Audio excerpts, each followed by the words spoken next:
Welcome to SBS News in Easy English.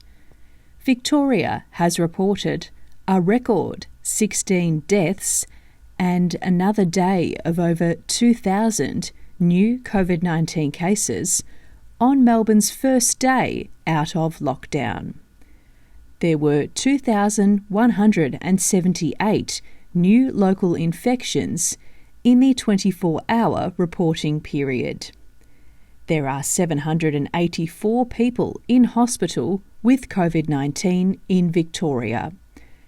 From Friday, Melburnians can have visitors at home, leave the house for any reason, get a haircut, and dine out at the city's cafes and restaurants.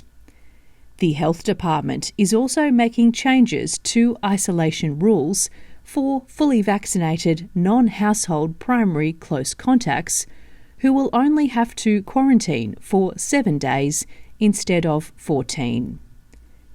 There have been another 345 new local cases of COVID-19 reported in New South Wales and 5 further deaths. There are now 482 people in hospital with coronavirus in New South Wales. Meanwhile, New South Wales Premier Dominic Perrottet has flagged possible changes to the state's border with Victoria. The challenge that we have is that we've set a 1 November date for travel between city and regional New South Wales as those vaccination rates increase. But I spoke to the Premier last night. We want to have that border open as quickly as possible, and we'll have something to say about that shortly. Qantas has announced it will bring forward the restart of international flights as Australia reopens its borders for the first time since March 2020. The airline says it follows the border reopening from the 1st of November and a decision by New South Wales to scrap quarantine requirements for vaccinated travellers. Qantas says the changes will mean 11,000 stood-down staff will be reinstated.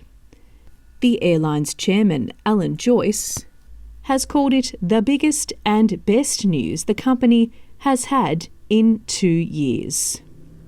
But there is light at the end of the tunnel. It's very clear that because Australians have rolled up their sleeves and taken the jab, we can see that light. A prison in central Queensland remains in lockdown more than 17 hours after a riot by inmates. The riot broke out at the Capricornia Correctional Centre just north of Rockhampton on Thursday morning. Police say they're considering laying criminal charges against prisoners who damaged property and lit fires, although no corrections staff were injured. It's not known what the riot was about. The Union for Prison Staff has raised concerns about overcrowding in Queensland jails. At the time of the riot, the facility was 92.7% full. And Buckingham Palace has confirmed that Queen Elizabeth spent the night in hospital on Wednesday, but has returned home to Windsor Castle in good spirits. The 95-year-old was forced to cancel a trip to Northern Ireland after she fell ill and was ordered to rest by doctors.